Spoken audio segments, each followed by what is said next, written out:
Hi, this is Pat. The video is not enabled yet for remote attendees.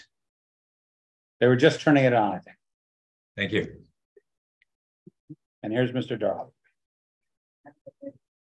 Making an entrance as usual. In purple. Love it. I love it.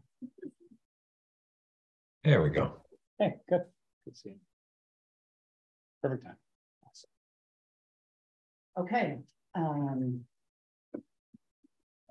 Good morning, everybody. This is the City Schools Liaison Committee meeting of September 21st, 2023. Would the clerk please call the roll? Chair Lipcott-Haynes. Here. Board Member Dar. Here. Council Member Burt. Here. Board Member Collins. Present. For the record, we have a quorum. Thank you, clerk.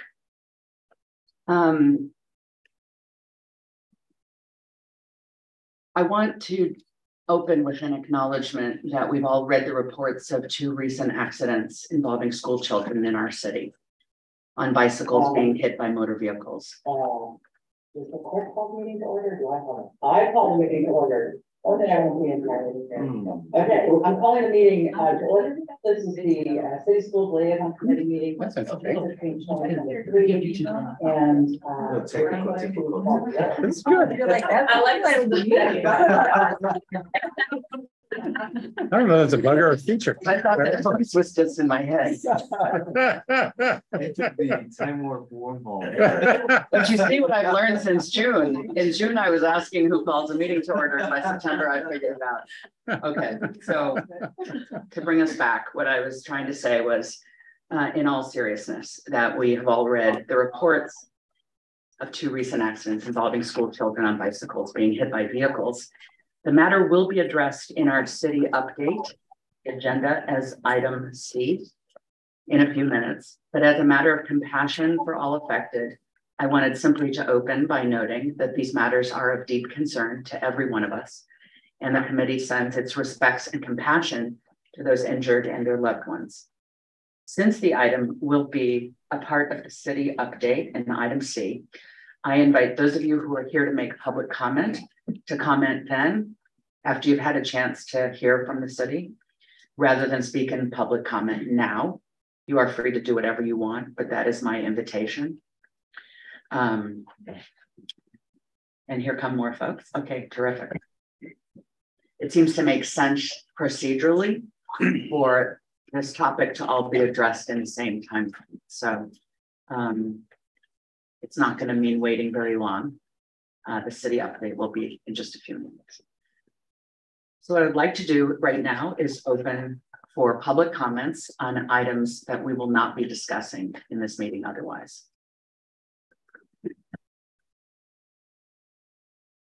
Our first public speaker is Jill Aldi. I'm going to wait until the item is discussed. Okay. With the church permission, I'll read the folks who have submitted comments and they can maybe speak for themselves whether or not they want to speak now or later. That sounds good. Thank you. Julia Murphy-Chatorian. Also later. Melissa Oliveira. I'll speak later. Samson Shen. Later. Are there any other public comments? Yeah, submit slides. I don't know if I'm on the list. Yeah. Yes. Would you like to speak now? Or yes, I would like to speak now.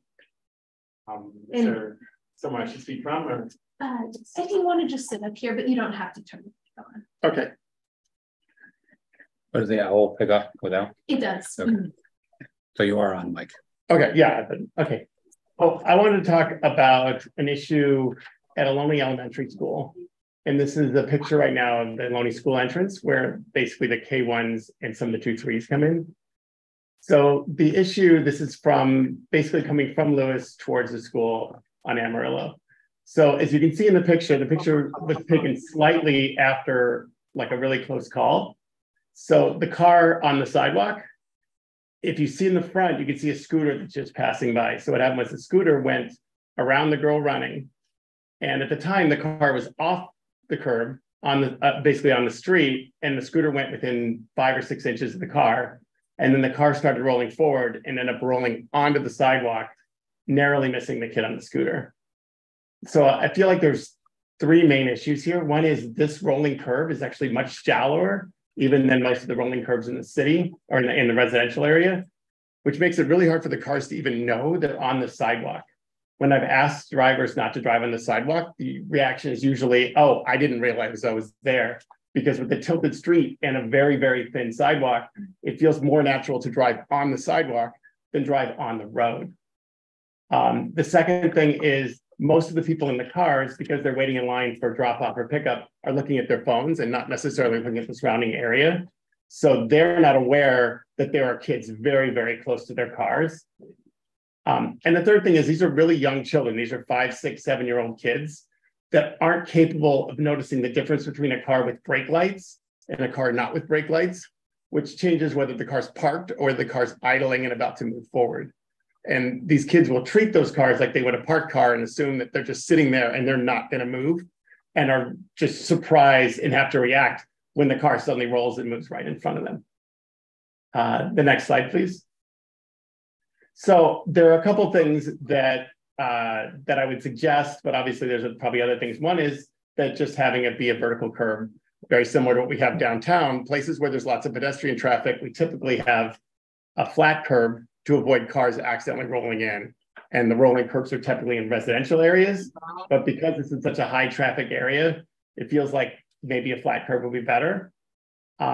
We could extend the post. So these are the posts that are around the corner on Lewis, right before you get to that spot, which stop the cars from driving on. One thing that's interesting is if you look at the middle post here, it's actually leaning about 15 degrees from all the cars that have run into it.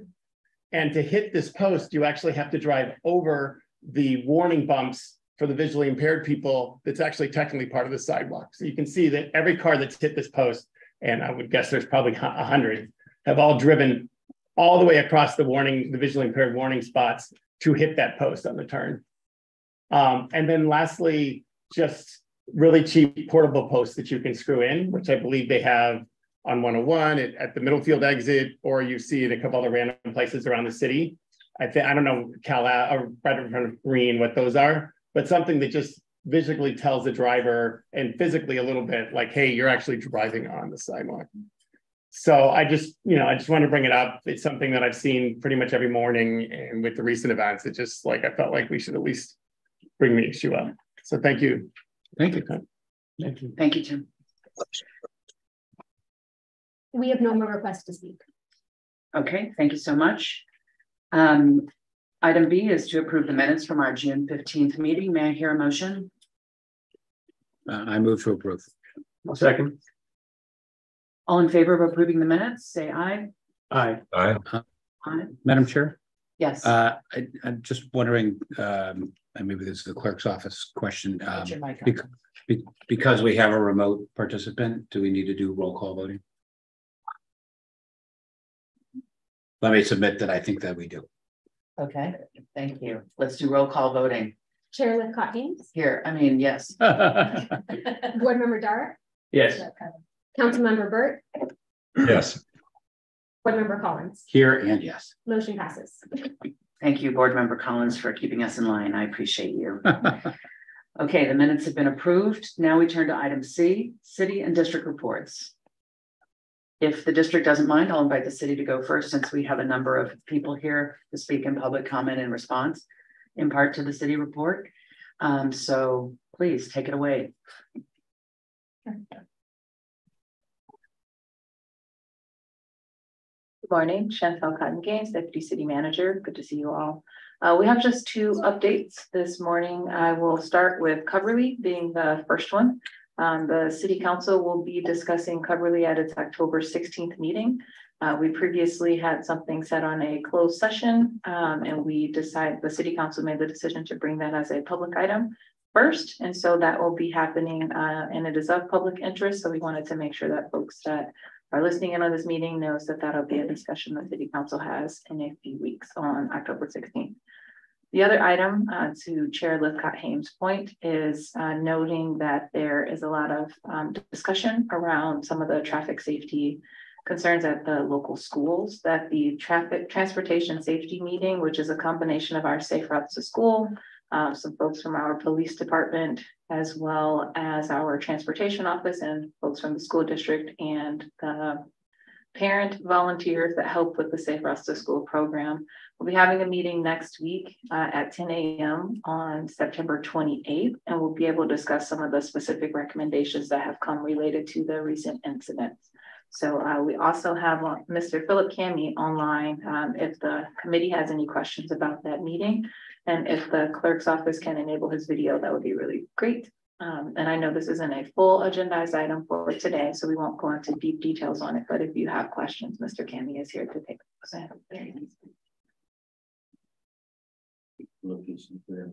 Oh, Philip, can you add location, please? Thank you. Yeah, thank you very much. I'm Philip Cami, the Chief Transportation Official. I just first I want to thank everyone who's coming and has provided their concerns and expressed really their commitment and dedication to safety. I really want to thank everyone, and can't see how many of you there are in the room, but I see a few of you back there. But want to know that we're hearing you. We have a decades-long partnership that includes City of Palo Alto staff. From my office, the Safe Routes to School staff, our engineering staff, and PD, also with the Palo Alto Unified School District staff, and also Parent Teacher Association and other volunteers that all work on Safe Routes to School partnership. So we have a monthly meeting, which is called our City School Transportation Safety Committee. And that's been our venue for hosting and discussing road safety concerns. And we have an item that's agendized for this meeting coming up, which is going to be on the 28th. Also just want to provide a quick update, because I'm sure everyone's expecting to hear what's been going on. We've been meeting with PAUSD staff. Our engineers have reviewed things, are beginning to review things. We are doing what's called a crossing guard warrant study, which is the study that's necessary for us to determine if a crossing guard is warranted. We had a multi-agency observation at the school yesterday with Safe Routes to School. And I also want to note that in addition to the September 28th City School Transportation Safety Committee meeting that we have on the 28th, we're also working to schedule an additional meeting on October 12th. And so the September 28th meeting is at 10 a.m., but the October 12th meeting will be an evening meeting, and both of them will likely be somewhere near Escondido, probably on Stanford. So with that, I'm happy to, I guess, take any questions or comments. And to be clear, the item that's agendized for that meeting is specific to Escondido, correct, Mr. Cami?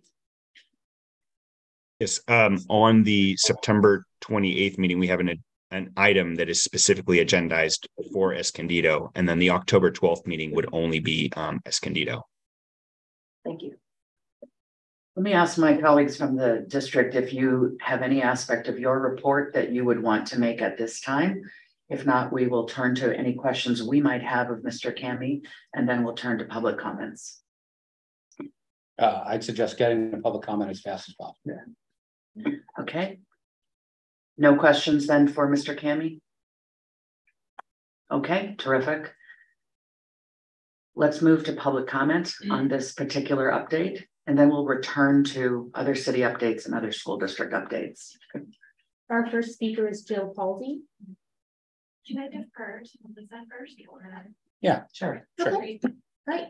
First speaker is Melissa, speaking on behalf of a group. Yeah, and I sent a slide earlier. Yes. Or a few. So if you're speaking on behalf of a group, did you get extra time? Can we figure that out? Yeah, do like 8 or 10 minutes, Madam Chair.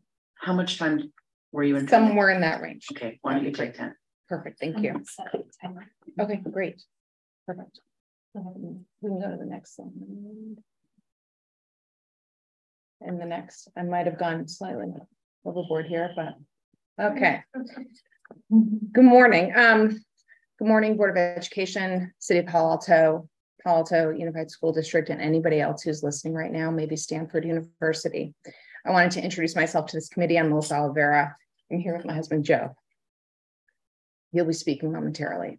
We are the parents of the child who was hit. on Friday, September 8th. We have lived in Palo Alto for 23 years.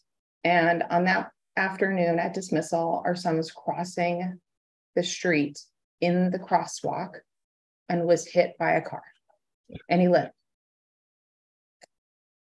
My husband's family has been in Palo Alto for over 50 years, part of the Stanford community. We live in College Terrace, and Escondido is our neighborhood school.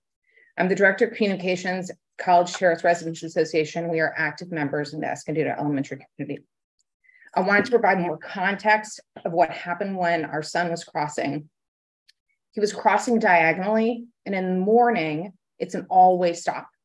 So it is a safe zone, and we cross catty corner. And in the afternoon, there have been starts and fits with this light where it goes to single stops. And as you can imagine, 12-year-old boys, I don't know who has boys in this room, they're not calculating what's happening in the morning versus the afternoon. And Gibson ran diagonally. And the other car that hit him, that struck him, that threw him 10 feet and ragdolled him across the street, had the green light, but he didn't know that. And I can say with confidence, if there had been a crossing guard there to say, hey, buddy, it's not your turn, he would have understood that. And so, unfortunately, that happened, but he had his helmet on and it saved his life, and it's a miracle. And we are here today to advocate on behalf of our son, but also the greater Escondido community, for a comprehensive overhaul to our traffic safety and calming measures to ensure that it's fundamentally safe to commute to and from school, either as a pedestrian or cyclist. You go to the next slide. Escondido is a very special school, as you all well know. Our 457 students are incredible, and their backgrounds and cultural makeup are critical parts of this story and why immediate change is needed. The Escondido community, if you go to the next slide, is the largest Palo Alto elementary school. It is the highest percentage of low-income students. It's the highest percentage of Hispanic and Latinx students. It's the highest percentage of non-native English speakers. Is the highest percentage of international non-US citizens. Is the highest percentage of parents who are Stanford University students. And I want to highlight how many of these students and parents at our school lack a voice, either because they don't speak English, they don't understand the policies and procedures of how local governance works, and they probably weren't able to join today's meeting because they work at a job that doesn't allow them to Zoom in or be in person at 8:30 in the morning. Joe and I, along with other parents here today in this room and on Zoom, are here to give these students and their parents a voice. The picture that you saw earlier, and Jill's going to speak about it later, is at a morning drop-off. That's our main entrance. That main entrance is Stanford Avenue. Stanford Avenue is one of the largest thoroughfares in this city. It is inconceivable to have your main entrance for all students on an artery of Stanford Avenue. I was raised by litigators. Not good. We've also been told that school will not open until 7:50 or 7:55, period, emphatically. We have a closed campus. So now you have a barrier, a blockage for these children who cannot get into school, and they're spilling into Stanford Avenue. So I'll let Jill continue on that. Moving to the next slide, over the past 2 weeks, we as a community have done incredible outreach and communication to Palo Alto Unified School District, the city of Palo Alto, and Stanford University. And what has become very clear is that Escondido as a whole is extremely complex, and there are many entities, and there are some serious gaps. This framework outlines some of the parties that we believe responsible for the main requests that we have outlined, and everyone in this room knows that a lack of clarity creates confusion, and moreover, that a lack of leadership creates chaos. Escondido candidly and transparently has been chaos for many years. We are asking for all stakeholders from the district, from the city of Palo Alto, and from Stanford to come together to provide thoughtful, strategic, best-in-class measures to create a safer elementary school for our children. We have the opportunity to make Escondido the safest, most pedestrian, cyclist-friendly school, not only in Palo Alto, but in California. Gibson walked through raindrops on Friday afternoon. He lived. But so did Palo Alto Unified School District, and Stanford University also had a miracle, and no one ended up with blood on their hands. So now is the time to right this wrong. Now is the time to focus on a long neglected school that represents the most diverse student body in Palo Alto elementary schools. Now is the time to work together with parents to create change. Now's the time to showcase what can happen with 3 of the most respected, influential organizations and institute when they decide that enough is enough. We have the opportunity to create radical change. It's really hard, but it's possible. I believe that Escondido is the school of the future. I believe in the face of climate change, in the hopes of encouraging walking and biking to school to decrease cars, in the hopes of creating a community that celebrates diversity, in the hopes of understanding the importance of creating safe environments for our children to thrive. This is possible. We're under construction. Let's do it. In closing, in the following pages of our presentation, you will find questions and requests that have been presented to Palo Alto Unified School District, the City of Palo Alto, and Stanford University. We'll just go through this. They're really good and they're really long. But the number one is why Escondido doesn't have crossing guards. Of the 12 elementary schools, how many have crossing guards and how many don't? And I'm pretty sure the answer is 1. And I would think about that. And why has it slipped through the cracks? Why is the school slipping through the cracks? And now's the time to right that wrong. We've also included images of all 12 elementary schools to showcase the discrepancies of other elementary schools calming traffic safety measures that have been infrastructured, and they're amazing. We are best in class. These are the best engineers in the world. We have the resources, we have the tools, we have the people. You have the community, you have these parents. We're ready. So I encourage you to go through the images. I encourage you to hear what's going to be said today from other parents, and we are thanking you for your time today. Thank you. Thank you so much.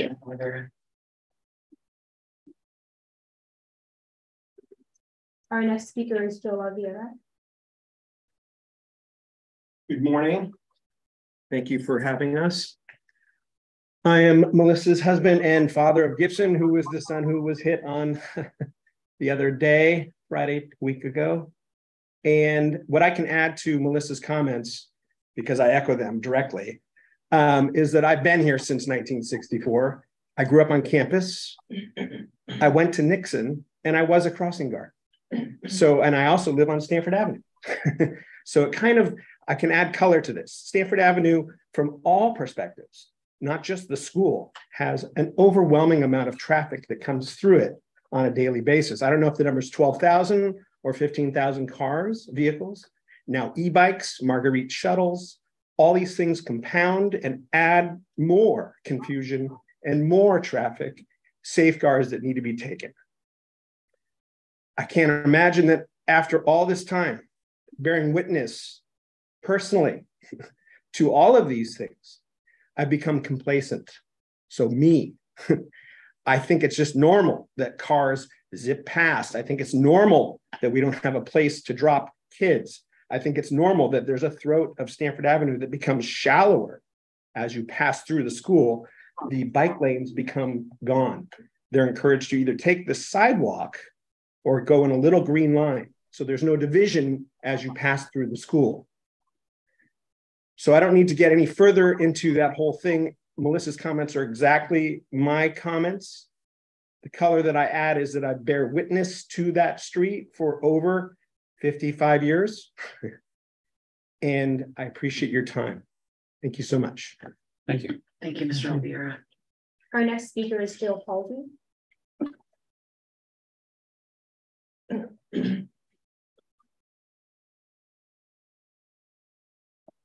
Hi, thank you for having me. My name is Jill Palsy. I'm the Escondido Elementary School PTA president this year, and I'm speaking on behalf of our executive board and association membership, which represents 162 parents and caregivers. As you heard from Melissa, we are the largest elementary school in the district with 457 students coming to campus on any given day. Not only do we not have crossing guards, but we have outdated and inconsistent traffic calming and safety standards as compared to other PAUSD schools. Additionally, we are under construction, and due to this construction, our main entrance has been moved to Stanford Avenue. As a result, most of the foot and bike traffic to our school has been diverted to this entrance, further impacting the crosswalks at the intersections of Stanford and Escondido Road. Having a main entrance for PAUSD's largest school on this busy thoroughfare is unacceptable. In fact, it's an incredible liability and we need an immediate solution. You've heard our request for crossing guards, traffic lights and crossing signal audits, the traffic calming and safety measures, and re-examination of this main entrance gate. At this time, we're simply asking for improved safety around our campus so that parents can feel confident sending their kids to and from school. We don't have time to wait for a city audit that could take months. Please improve our signage, traffic calming measures, and consistent light patterns as soon as possible. Thank you. Thank you. Thank you. Thank you very much, Ms. Aldi. Our next speaker is Julia Murphy-Chatorian.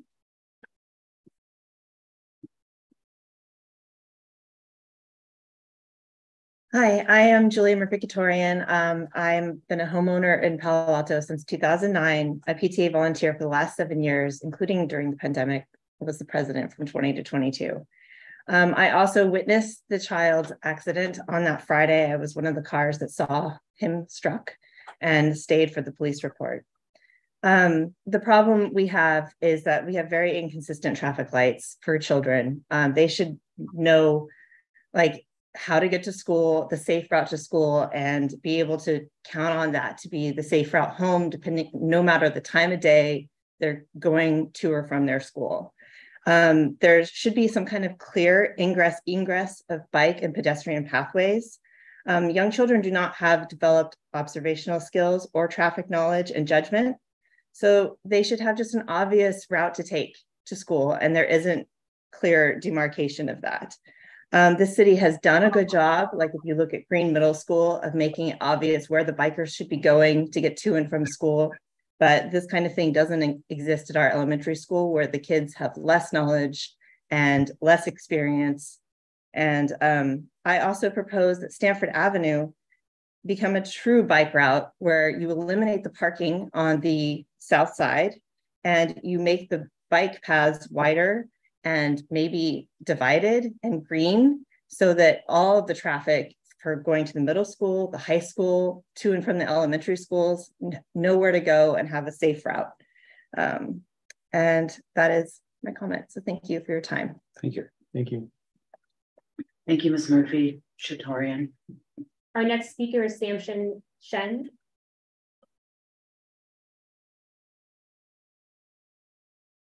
I brought a piece of paper that I'll just go give you a visual of what the intersection is. So I'm speaking to you today as an Escondido parent who's highly concerned about the safety of the intersection at Escondido Road and Stanford Avenue.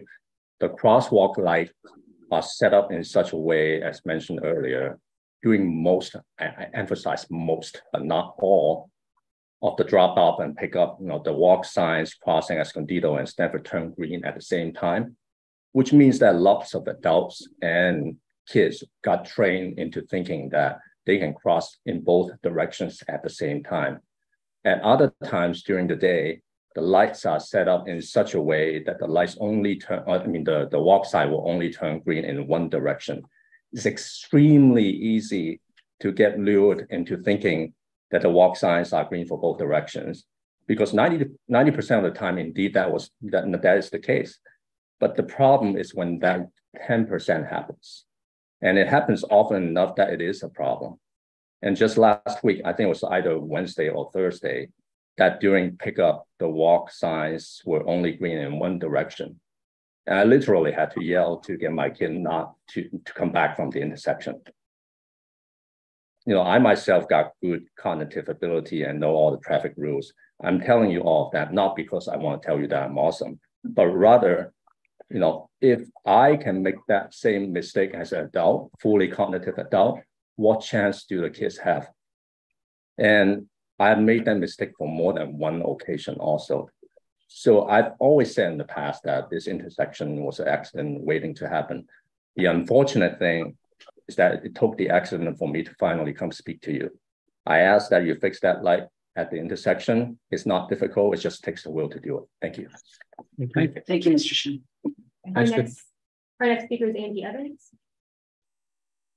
I also wanted to flag there are a lot of parents who've never been to one of these meetings. And if you want to speak, you have to fill out a card over there on that table and then hand it to her. So I I think it's safe to say that no parents ever heard it. that's great. So, Will you hit your mic? oh, Zoom folks can hear you. Is it okay? Yeah, it's The owl picks. Oh, it's right there. Okay. All right. never mind. I just turned it. Even better, Whatever works. even better. Great. Okay. I'm Angie Evans. I am coming today. I'm speaking on my own behalf, not on behalf of any organization. As some of you know, I am a parent. I'm also a housing advocate. I wear many, many hats. But today I'm coming as a parent, and I wrote this whole long comment about being a parent both at Duveneck and at Escondido, and seeing the vast differences between the bike and pedestrian safety for those schools. But I don't think I can say anything more eloquently than Melissa and her husband did already. So I'm not going to repeat things you've already heard. I do want to say, though, that I think like they highlighted, we have an incredible opportunity here right now as the city is thinking about re-envisioning our community, as we maintain our values around the importance of biking and walking and creating this bikeable, walkable city with access to public transit, good jobs, et cetera, good schools, all of those things, right? I think we have this incredible opportunity to think about, as we are, as you all know, we are in the middle of our RHNA process, and we have to get our housing element certified. We have to. And this is an opportunity for us to both envision how we spread out that housing, how we densify areas that are perfect for biking and walking, and also build our transportation plan around that so that our children are able to take advantage of all of these routes. Our children are able to do those things safely. And I want to say, just as they highlighted, this is an incredible opportunity, because you guys can show the region, you can show the state, you can, whatever you want to show, right? Whoever you want to show it to, you can demonstrate what it is like for incredibly powerful groups to be able to come together collaboratively and develop policy in a fast way, because our children cannot wait for a ton of committees to meet and decide if a safety guard is warranted. Not a single parent in this room would say it is not warranted. I think we can't sit around and wait for 1,000 committees to meet. Please don't make this a long process. Thank you. Thank you, Ms. Evans. Our next speaker is Cara Baker. Cara, you should be able to unmute your mic. Okay, can you hear me? Very well. Yes. Yeah. Okay, great. I'm sorry, I'm just pulling up my notes here. Thank you so much for letting me contribute to this very important topic. I'm speaking on my own behalf today. I was the walk and roll chair at Escondido for 6 years, and I currently have a 4th grader at Escondido, as well as a student who bikes by Escondido on his way to Green every morning. As you've been told already this morning, and you may already know, we have a very busy and complex school community of both neighborhood kids, as well as many who arrive from further away in cars or on the bus. And we've tried over the years to encourage families to walk and roll and carpool or take the bus to school. But in order to encourage that, it has to be safe. During the pandemic and even before, Escondido seems to be much more locked down as compared to other schools in the area that I've witnessed. And I understand that the intention of this is to keep our students safe on campus, but I think that some of the efforts have done just the opposite, all the while negatively impacting our sense of community. The limited number of open gates in the morning have caused a lot of congestion, particularly during this time of construction, and backs families up onto the sidewalk on that busy shared sidewalk on Stanford Avenue. There are other gates on campus that could be open for the morning rush to alleviate some of this congestion. The sidewalk in front of the school along Escondido is also very narrow, such that if you're walking a student up to that entrance, maybe walking a bike, there's not enough room to walk your bike and let anyone pass you. So it kind of pushes you to step down into the street or into that parking lot space. And as Joe mentioned, the bike lane on Stanford Ave becomes a sharrow at the intersection as you're approaching the intersection with Escondido, which is a quite awkward thing, even for an adult, very experienced biker to navigate, let alone students. So I want to put in the plug to consider opening up additional access points into the school as one way to potentially spread out our students during that morning rush. It's also important that students can enter campus before 7:55 a.m. for the 7:10 a.m. start time. Students cluster on that sidewalk on Stanford Ave, blocking the access for other walkers as well as bikers who use that multi-use sidewalk. And the kids are out there on the street by themselves waiting for the gate to open up instead of being allowed on campus. I know when my 7th grader was a younger student at Escondido, the gates to the school were open from the night before and students could enter campus whenever they arrived. Parents were made aware that they were not supervised until a certain time in the morning. And I personally would much rather my student be unsupervised on campus for a few moments than having them wait on the street. The current arrangement just doesn't seem to be in the best interests of our student safety. I appreciate the commitment of many members in our community to the safety of our students, and I hope we can all continue working together to make sure that no other student is injured by a car. Thanks so much.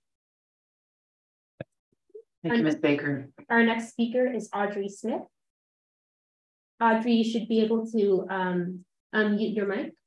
Hi. I don't seem to have a video option, but that's fine.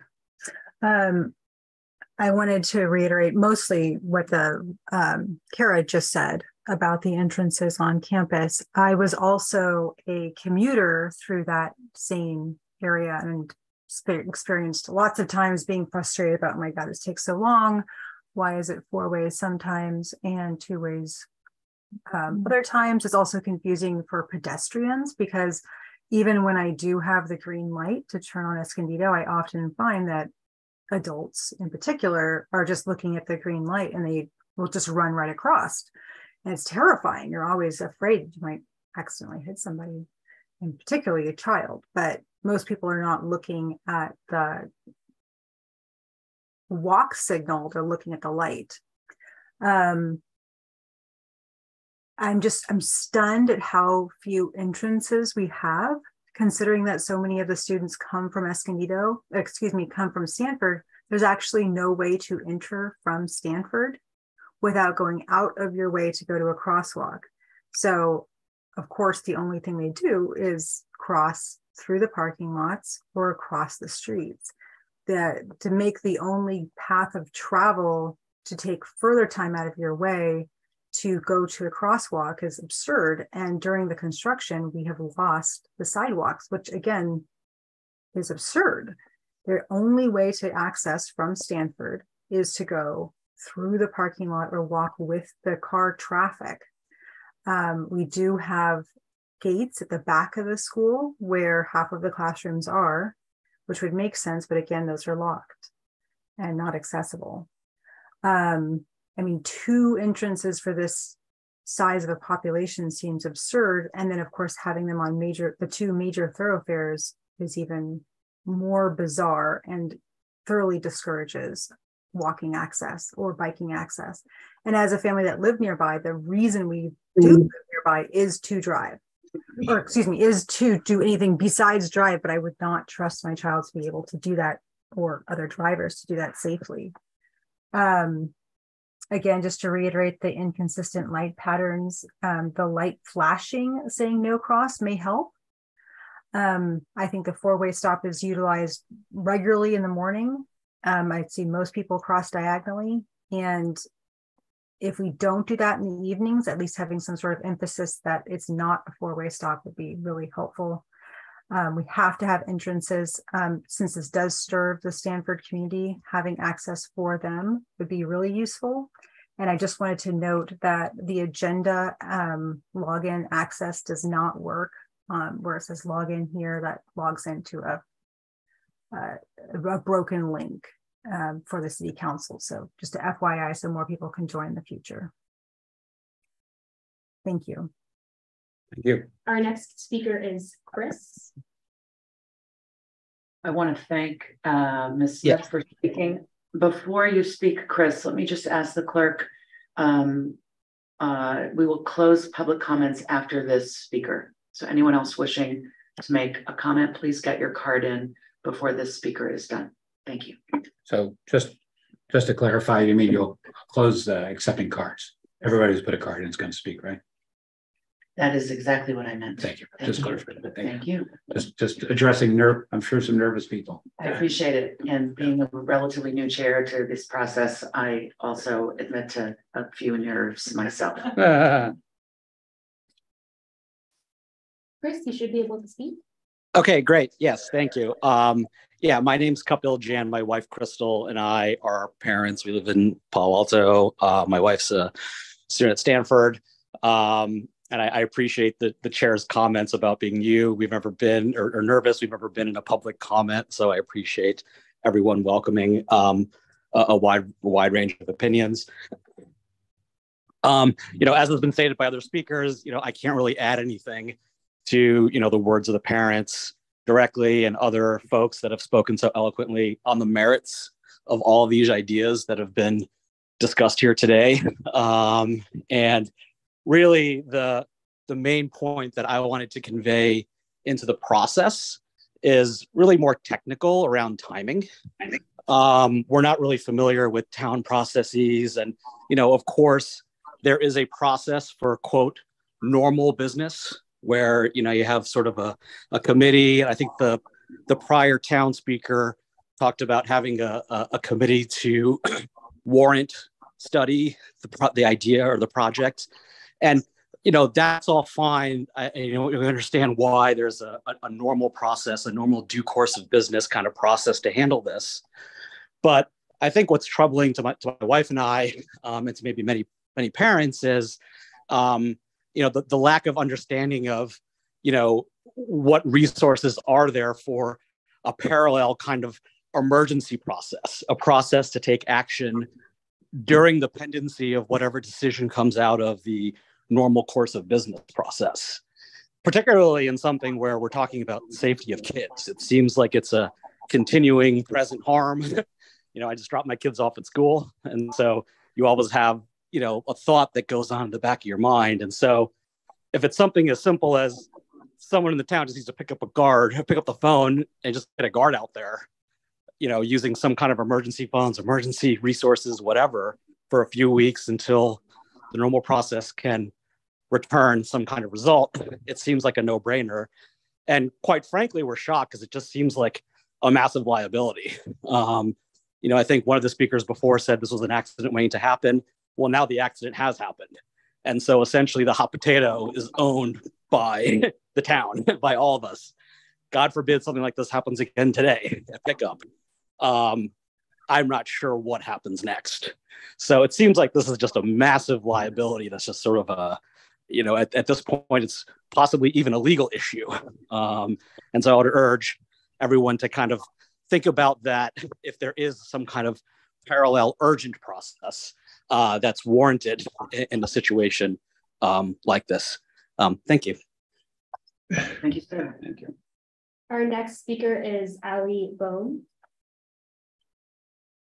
Hi, thank you for the opportunity to speak. I've lived in Palo Alto for 20 years and I've been an Escondido parent for 7 years. And I echo what all the amazing speakers have said before me, and all the comments have just been amazing.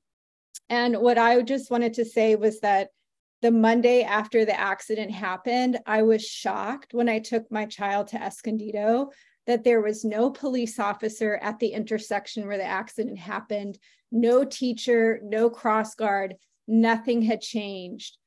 Just for optics, shouldn't the school or the city have sent an officer, or Stanford sent an officer just to hang out at that intersection, just to tell parents and students, we care, we know what happened, and we're gonna sit here just to make sure that you guys feel like we acknowledge there's a problem here and that a child was almost killed the day before?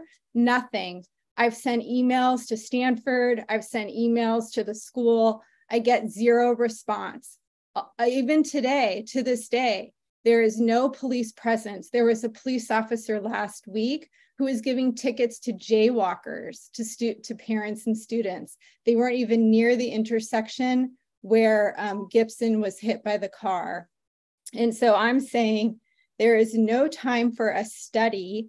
You guys need to send the police to this intersection to make sure that our kids are safe, just to make us feel better, just for optics. As the speaker before us said, you know, he said it much more eloquently maybe and more officially, but we can't wait for you guys to have a bunch of meetings and have a bunch of committees. We need somebody at the intersection protecting our kids now. It is not okay what is going on. Thank you. Thank you, Ms. Bowles. Our next speaker is Lakeisha Phillips Marshall.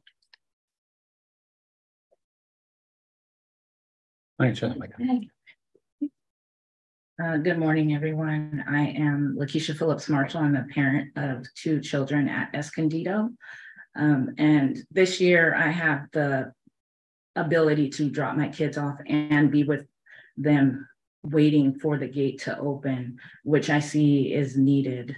From day one, drop off has been different than years prior, and maybe that's because of construction. The front of the school gates were opening at 7:55, and then we learned that the main gate on Stanford Avenue was opening up at 7:50. So that became our new entrance. The problem is that all of the children who get dropped off at the front of the school leave the front of the school to come over to the Stanford entrance because that gate opens sooner.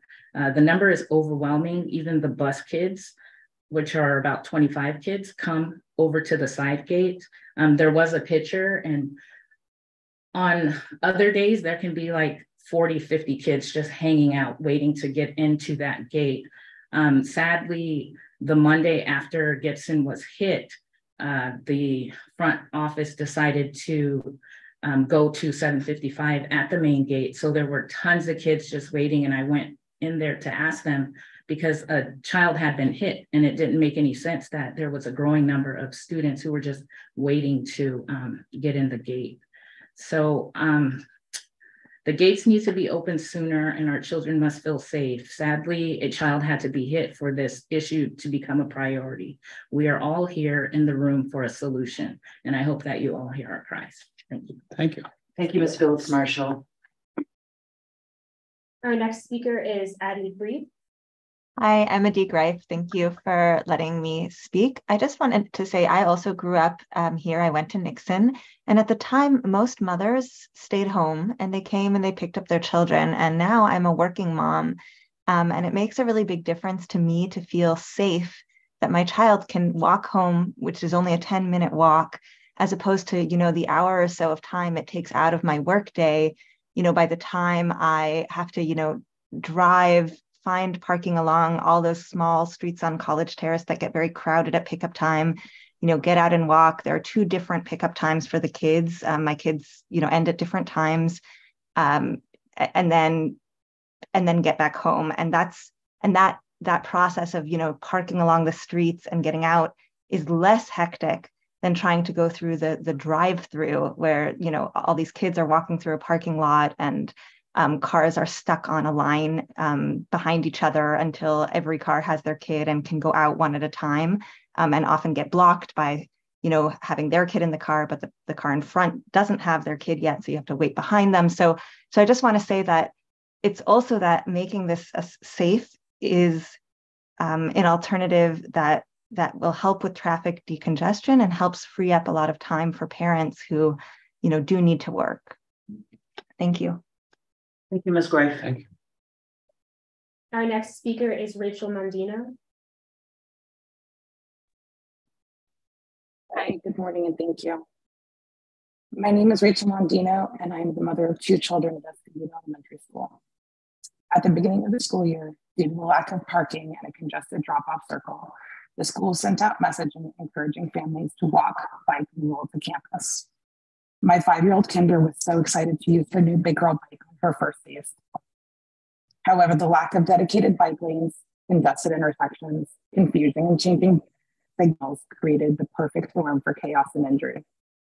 My 5-year-old daughter was almost hit by a PASU bus attempting to turn left onto Escondido from Stanford, even though we as the bikes going straight had the right of way. Luckily, she was with me, an adult, and my ability to gauge traffic movement and was not harmed. Following the tragic incident on our campus on Friday, September 8th, I reached out to the PASD school board, our principal, Palo Alto City Council and leadership, and Stanford University. I have been appalled at the lack of immediate action. Words of sympathy do nothing to protect the vulnerable children of our campus. We are often a neglected campus, and I feel it is because of our population's inability to advocate effectively due to our transient population of postdocs, low socioeconomic status, or Trinity students, and limited English speaking ability. I have heard back from numerous stakeholders, and all of their responses have been, give us time to do X, Y, and Z. We don't have time. Our children deserve action now. What can we do today, tomorrow, next week to keep our children safe? Changes to the physical environment at Escondido Elementary School will take time that we don't have. Crossing guards can be implemented today. Police presence can be implemented today. Locked gates can be implemented today. Thank you. Thank you. Thank you, Ms. Mondino. Our next speaker is Verde C Golc.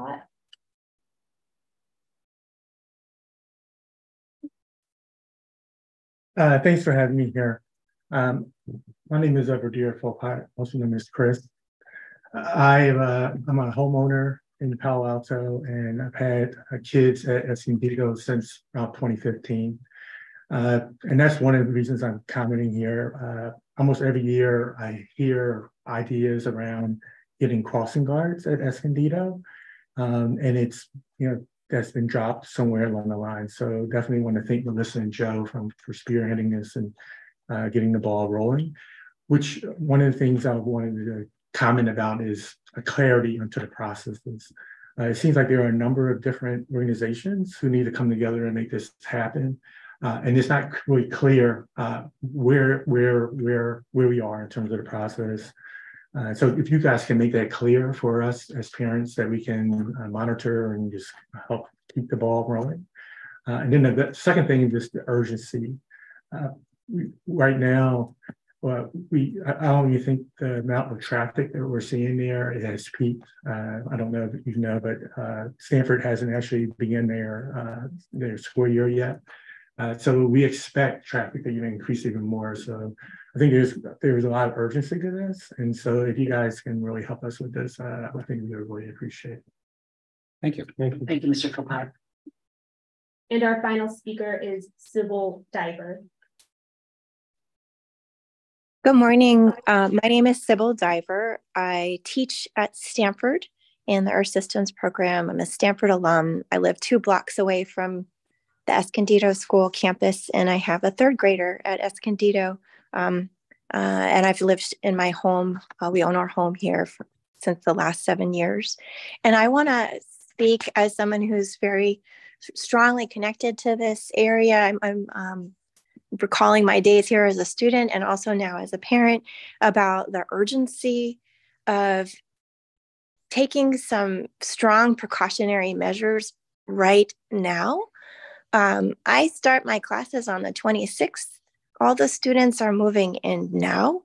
And what it means to move here as a student is learning a new set of rules, meeting a ton of new people, learning a new place. And we're dealing with a large set of folks who are moving to campus like yesterday, who don't know that there's stop signs at certain places, who don't even know that there's a school there. And a lot of the drivers are teenagers who are distracted, who are trying to figure out what to do, where to go. They don't know. And so there's a large learning curve, particularly at this time, every year with thousands of new residents. And that has increased since the construction of graduate and condominium style housing on Stanford Avenue. And so we're dealing with a lot of learning at this time, beyond just even whether the structures are safe in the first place. You know, I don't have confidence that drivers are going to even pay attention to our traffic signals at this time of year. And I'm aware of that. And I share that with my child, that this is the time to, you know, not trust the drivers. And so I feel that we really need help right now. And that should be a recognition that this is part of the particularity of Escondido School, you know, being on the edge of the Stanford campus, and the patterns that happen every year with people moving in, not just getting used to a new school, but people moving to a new city from different countries, from different states, of different age groups, you know, old and young. And I feel that that is really important to consider in terms of launching immediately some actions, some pilot studies, trying something from the range of really excellent suggestions that have been made. And I really appreciate all of the fellow parents and this committee for working on this, and for also making public a response, because that's another thing that is missing, is public communication about what's being done. And it's very unsettling. Thank you very much for your time. Thank you, Ms. Diver. And with that, we close public comments on this matter. I want to thank the members of the public who came forward in person or on Zoom to share your thoughts with us. We appreciate it. I'm going to return it back here to the committee, but I do want to ask Ms. Cotton Gaines, first of all, to remind us all of the meeting date you mentioned in your report. It's happening next week on the 28th, I believe. When it is and where, how people can participate in that, please. And I also am looking to Mr. Cammey, as he will be able to fill in any gaps. So this is next Thursday, September 28th at 10 a.m. It'll be near Escondido, and Mr. Cammey is figuring out the details right now. But I think an additional requirement we'll have is making sure that we get the word out on the location, knowing that that's not yet settled at this time. Mr. Cammey, did you want to add on to that? Yeah, actually, just we're coordinating with the school district and Stanford on the location, because it will be hybrid and in person, or we're trying to make it hybrid and or I should say virtual and in person hybrid. But if you want information, you can email saferoutes@cityofpaloalto.org, and we will send you information about the meeting and how you can participate. And it's a monthly meeting, so we welcome any participation. Anyone, it'd be a great venue to discuss these issues. And as an Escondido parent, I can also take a responsibility to share once I know the location. Perfect. Thank you. Councilmember Burt. Yeah, thanks. So I want to thank all the folks who spoke and thank them for their kind of constructive insights. You know, parents at the school have their eyes on what's going on in ways that can be really insightful, and that we as a city and staff just don't have the bandwidth to be there as often and see the realities of that particular circumstance in the same way. And so those have been some really good insights.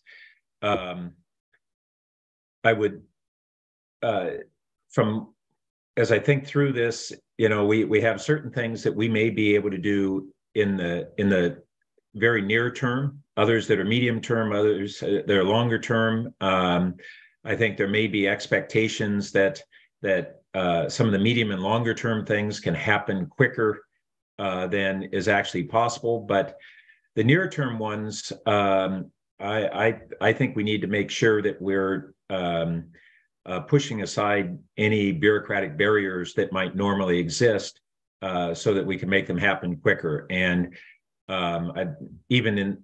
though we have this upcoming meeting, I'd like to hear an update on what it would take during this meeting, what staff believes it's going to take to get crossing guards there in the near term. I would add that you know, historically at a lot of school sites, there have been, not just in our district, but just everywhere, there are different approaches that are taken. The city hires professional crossing guards, but, you know, when I went to school, we had, and one of the speakers spoke about having been a crossing guard, which I was as well.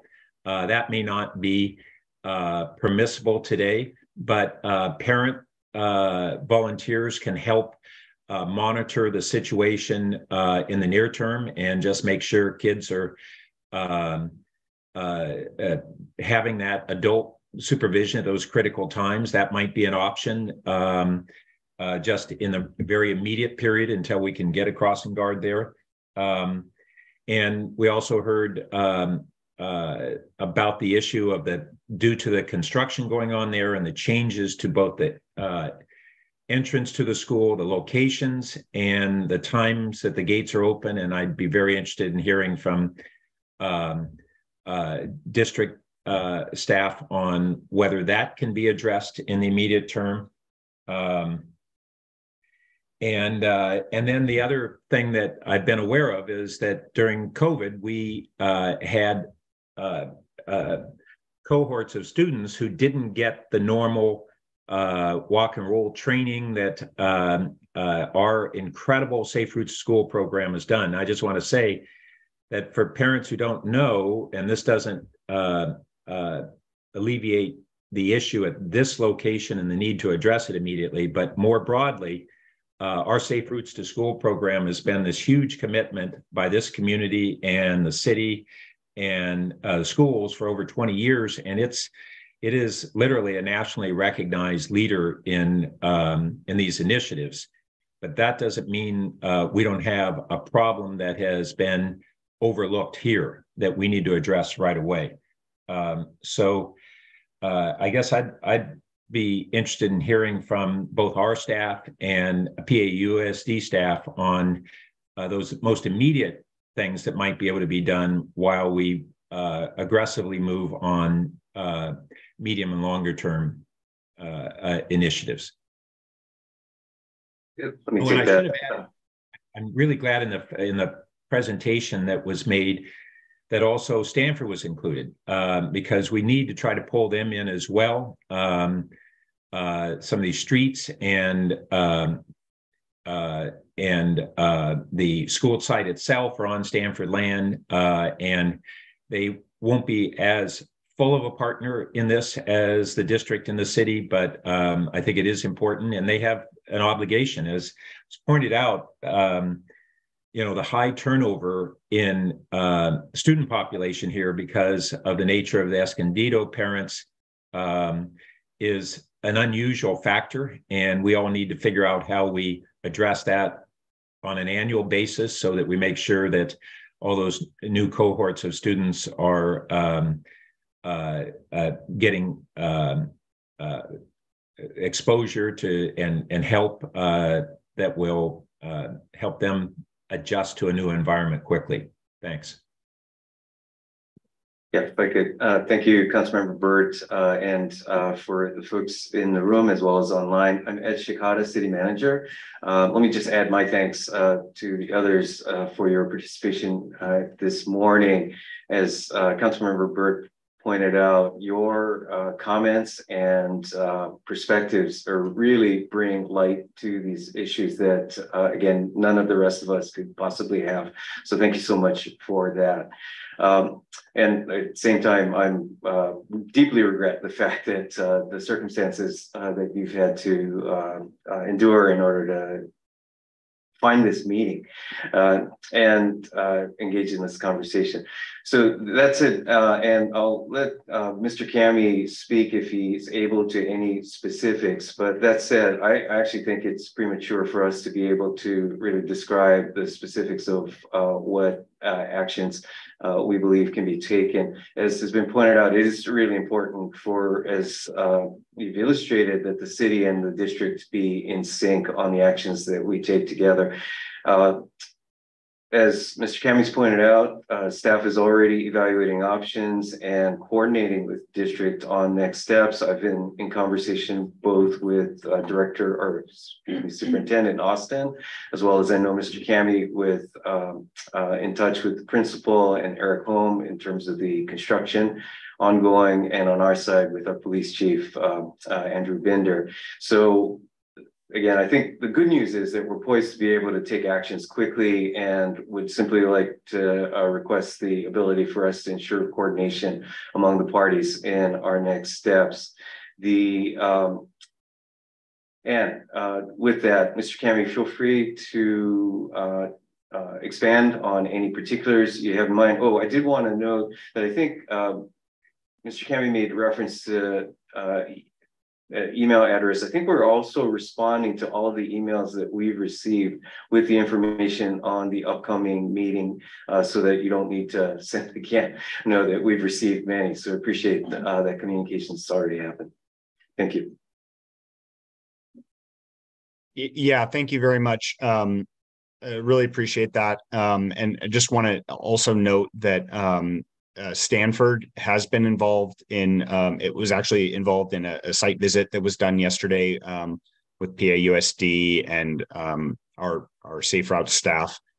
So do want to note that they're coordinating on this, although they're not necessarily directly related to the intersection.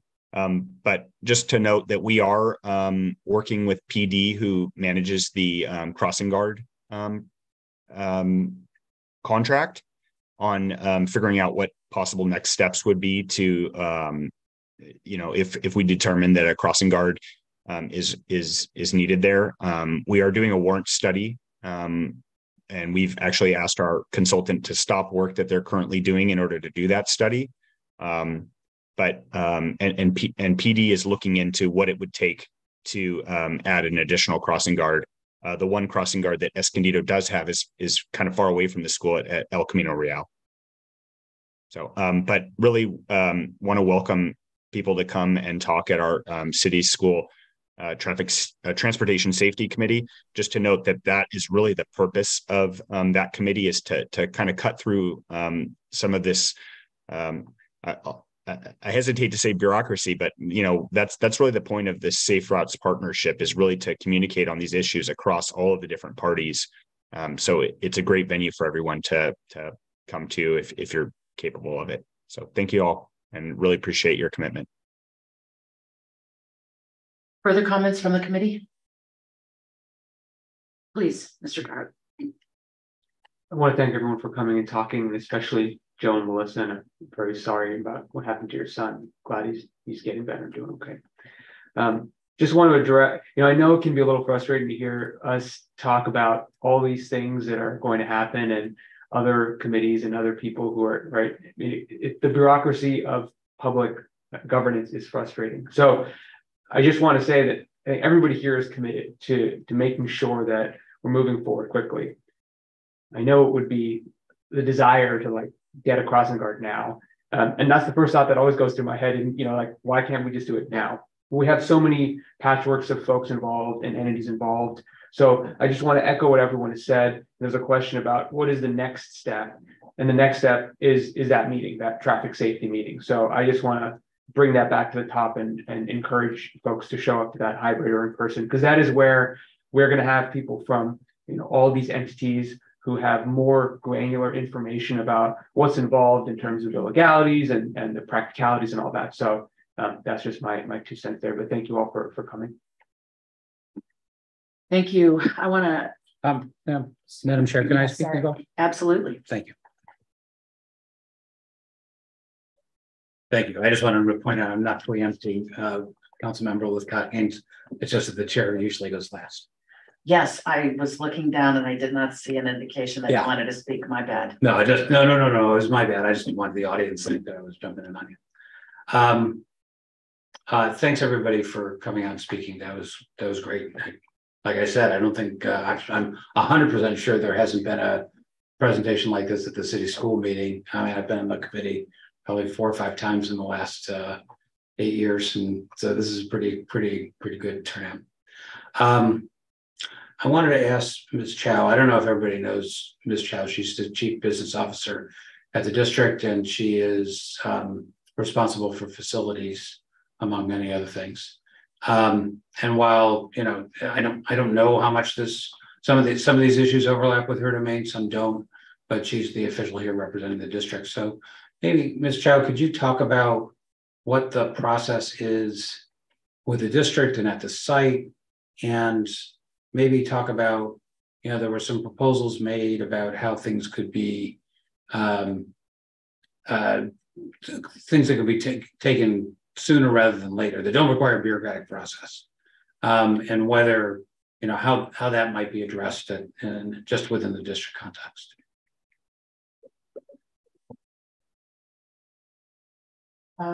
Thank you, Mr. Collins. Oh my God. It's on. You're good. Mine's not. Oh, there. Maybe because mine wasn't going up. I'm happy to speak on what Mr. Collins has suggested, as well as some of the many comments that I've heard from our parents and speakers this morning. So just to confirm, the gates do open at 7:50 in the morning. School starts at 8:10, so that's 20 minutes prior to the start of school.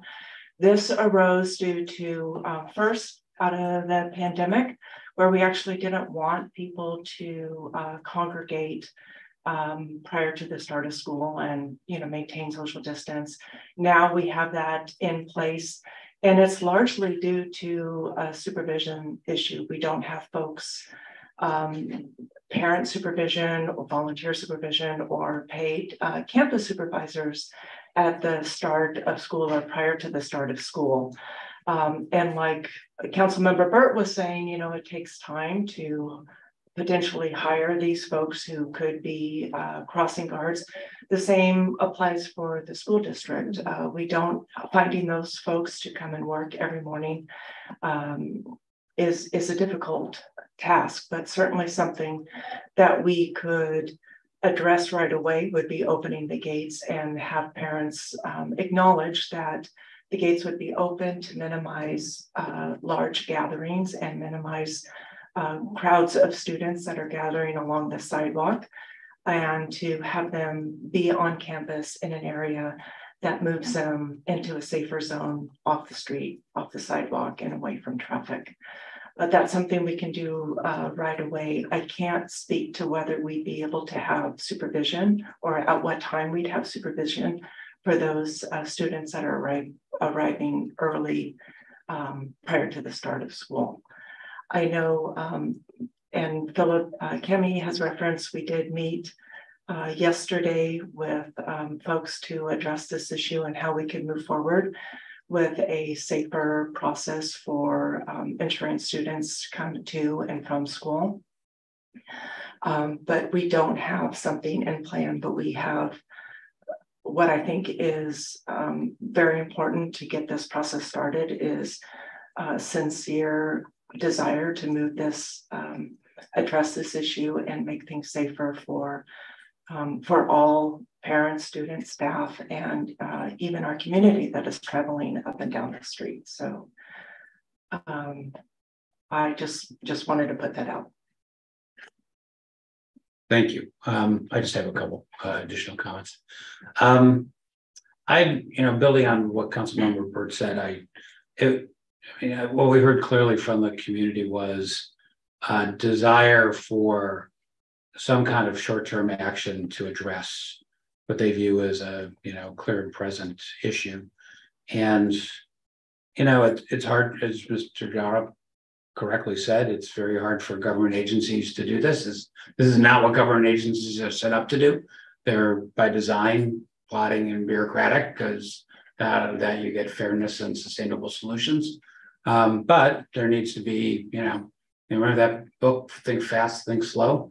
Well, sometimes you have to go fast and other times you have to go slow. This strikes me as a time where we might try to figure out where our go fast ability is and see if we can have an expedient approach that addresses the need in the short term, while acknowledging that it's not, that to give us time to find the longer term approaches, which we're set up to do. So I'd really urge the city. I think the district is going to take on some of the things that it can do, and we heard some good suggestions today. Now I know the parents are focused on the, you're coming here to this meeting and talking to elected officials, but you're also talking to your principal and the people on the site. As everybody in the school district knows, that's where the action actually happens. The principal is, they call him the principal for a reason, right? That person is the manager of that site, and their job is to make sure that that site meets the needs of their school community and their children.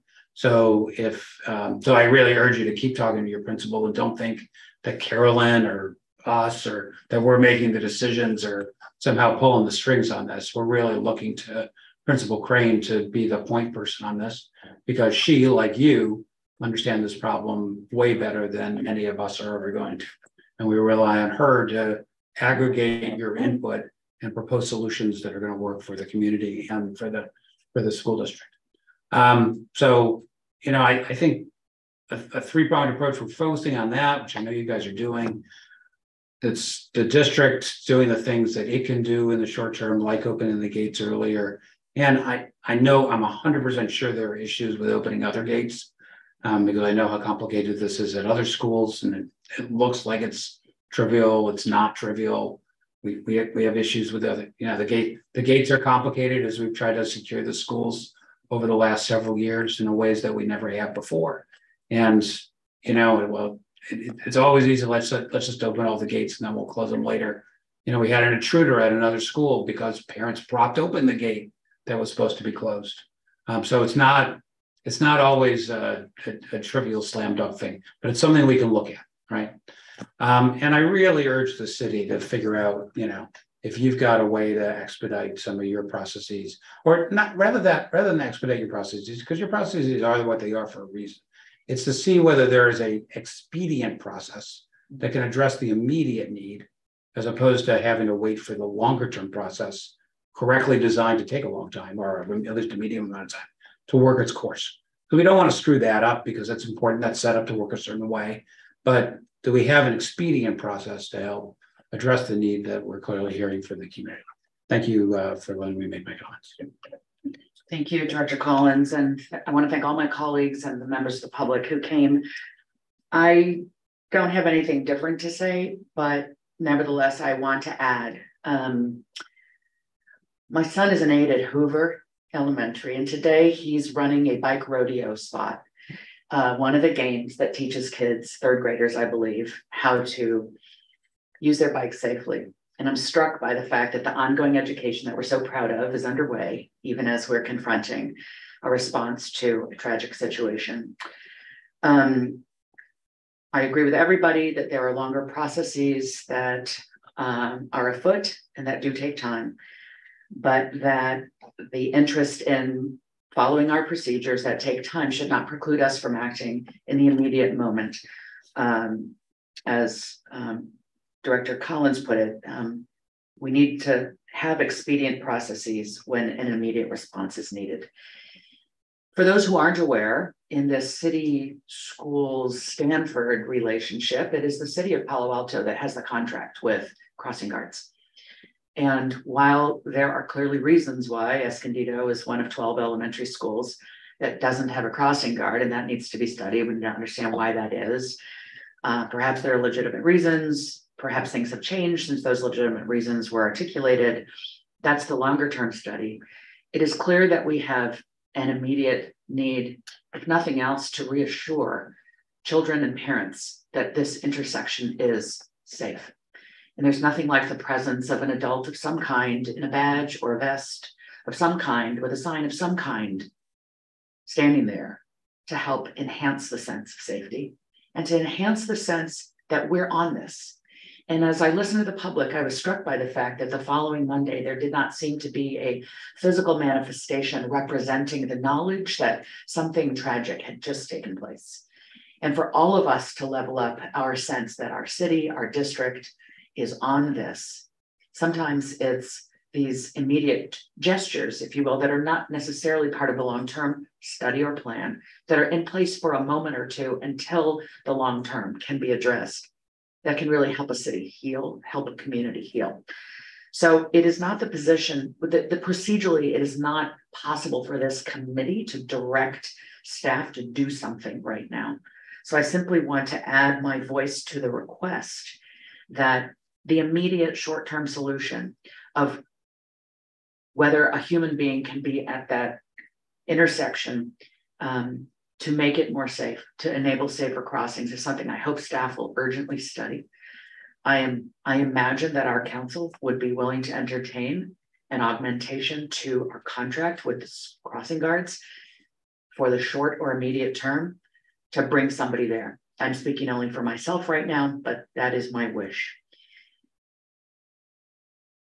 And then we will continue with our longer term processes. I think the question I'm asking, since we need to study what has to happen next, is how much study has to go into the question of, is somebody needed there now until a longer term solution can be studied?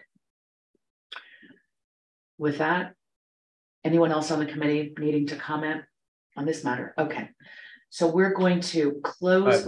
Sorry, Julie. Sorry, Pat. Councilmember Byrd. I just wanted to follow on to your last question and actually direct it to staff at this time, because this is something that's just not clear to most of us. Is there a need to study whether we need a crossing guard at this location?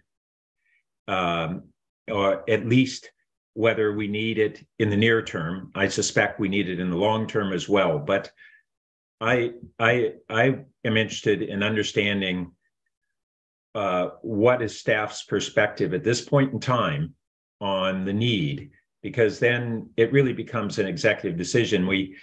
The chair said, that the council would support the supplemental funding, but it doesn't even have to go through the council. We can make these staff level decisions on that kind of supplemental funding. And then we have the question of how quickly can the agency that we contract with add that crossing guard. And I assume some discussion is going on right now, but I'd like, and I think folks attending here today would like to have a clear understanding of what's the perspective at this point in time and what actions are being taken on just the crossing guard aspect. Sure. Well, I'll give you information I have, which is limited. And to your point, I think the staff has attempted to identify both the resource availability as well as the options as to who would staff it. And so Mr. Cammy's got the best information. So at this point, I wouldn't assume that there are people that could actually do it, that are on contract and that are available if we made the determination that a crossing guard is the appropriate way to handle it. I agree with you from a funding perspective that we can figure that out. We at least for an interim basis. But again, it's the resource and that availability that is an open question. I would also point out, and I do know this may be stating the obvious here, but because this was not agendized, this does cross our typical ability to engage in conversation. But that said, given the specific question, I'm responding. Mr. Cammy, anything to add? Yeah, just to note that, as I mentioned earlier, that PD manages the crossing guards, and we've asked them to look into this. So we expect we'll have more information for our meeting next week, where we will have an agendized item to discuss this. So that said, I would like to pick up on Councilmember Byrd's suggestion that again, as volunteers, if necessary, and this is not be a sanctioned program I'm speaking to, but if having parents out there before and after school is a part of an interest in the near term until resources can be identified, then from the city's perspective, I think we'd be happy to support that. I want to build on that comment. And I think we have to couch it appropriately, because it makes it sound like we're sending the parents back to solve the problem. And yeah, I get it. I and a lot of other people were in the same seats you guys were in, I want to say now 14 years ago. And during a very sad time when we had suicide clusters in the city.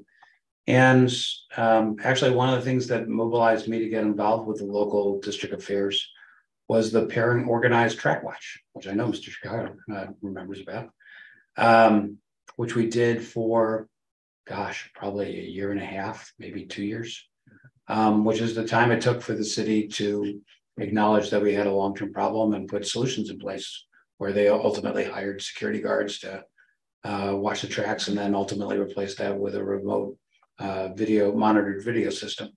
But the solution to that problem, the means prevention problem, as they call it, was organized parent volunteers. It was a Google Sheet. Probably one of the first times I'd ever used a Google Sheet.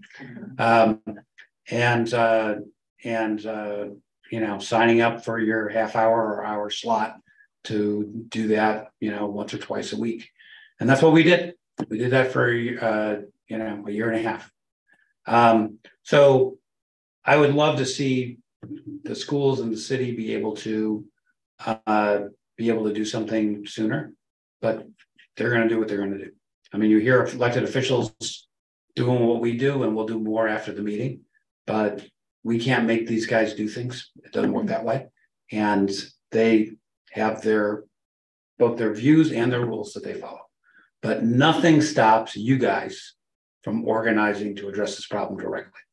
Nothing stops you. And like we just heard from the city manager, that he and, you know, the police department, although it reports to him, would not sanction it and would say, yeah, this is great, you're deputized, but would certainly support it. So, you know, I think that's something for you guys to consider. You got to figure out what works for you and your community, but there is precedent for it in Palo Alto, and, you know, it is one way to address the pressing need that I think that you guys all, and I'm sure hundreds of other parents in your district and your school feel. Thank you.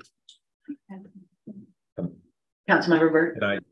Yeah, sorry for one more quick comment. I want to follow on to that theme and just reassure the parents that I don't anticipate that the short-term gap that might be able to be filled by volunteers, whether it's on helping on a school site monitoring to have gates open earlier at this or at the intersections. I don't think this is anywhere near as long a term as we went on the track watch. I think we're talking weeks if we want to, but we want to get stuff going right away while we're acting as urgently as we can as a city. But I didn't want to give that impression that it's going to be anywhere near that long. Thank you. I completely agree. I thank all of my colleagues for your comments, and want to let the public know that this is how it all gets done. And we all have a role to play, as Director Collins so eloquently stated. I'm confident in all of us. I really do believe in all of us as collective efforts to arrive at the right solutions. So we are midway through city and district reports. Our meeting typically ends right now. So what I would like to ask of my colleagues is, barring any need to provide additional updates by way of city or district reports that cannot wait until next month's meeting, I would suggest that we table the remainder of item C, or continue it essentially, or just fold those reports into next month, and that we carry over item D to next month. Is that all right with everyone? Okay, terrific. And with that, the meeting is adjourned. Thank you for